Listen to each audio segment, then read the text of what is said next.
Today I'm going to show you how to make marrow and mung bean soup. I absolutely love homemade soups. They're really easy to make, they're much more tasty than cans, and they're cheaper and they're good for you.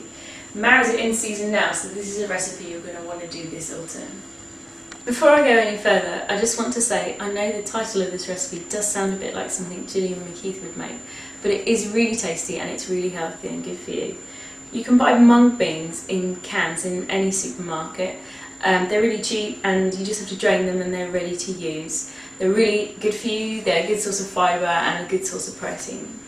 So I'm going to put the oven on to 180 degrees, so around gas mark 4. The marrow is so easy to prepare. Just chop both ends off and then just chop into slices a couple of centimetres thick. Marrows are basically big courgettes. A couple of courgettes will do for this recipe if you don't fancy a marrow. This marrow weighs around 1 kilo. So then you just cut each of those into quarters like this. Just going to pour around 2 tablespoons of olive oil into a roasting dish. And then just spread it around.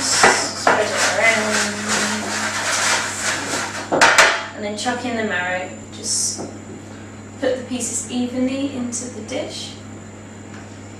Now my little boy absolutely loves this soup, he's 2. If you want to give this to your kids but you're concerned about the seeds, which are edible by the way, and you can take the seeds out, just scoop them out like that. And then you just roast that part of the marrow, or just use courgettes instead because they don't have any seeds. I'm going to sprinkle over about a teaspoon of dried rosemary over the marrow. Slow roasted garlic tastes absolutely amazing, so since I'm roasting these pieces of marrow, I'm going to take advantage of that and throw in a few whole cloves of garlic. Just nestle them in amongst the marrow like that. About 5 or 6 cloves will be fine. So that's taken me all of 5 minutes. That's now going to go in the oven for about 30 or 40 minutes to roast, and you'll know it's done because you'll be able to put a knife through without much resistance from the marrow.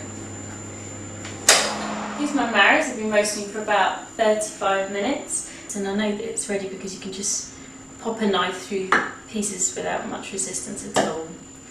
The garlic is so lush, it's a lovely golden colour and the whole thing just smells amazing. You can do the marrows in the morning and then just add them to the stock and other ingredients in the evening to make your dinner.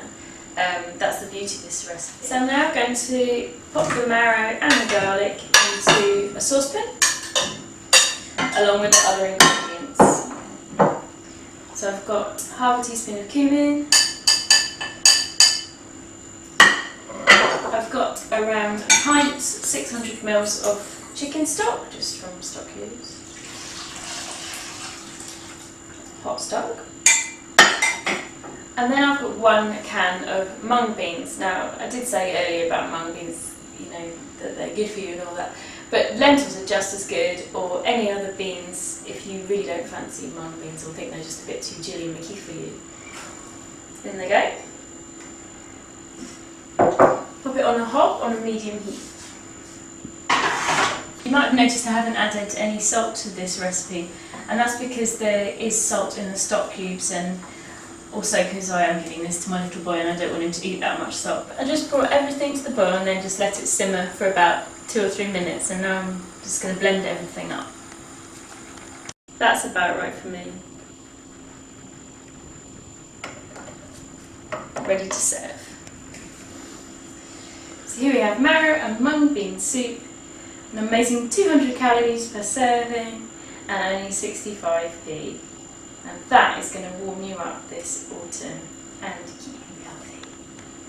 For full recipe details or any other easy recipes, please look on my website gourmetmum.tv. Thank you so much for watching, and I'll see you next time.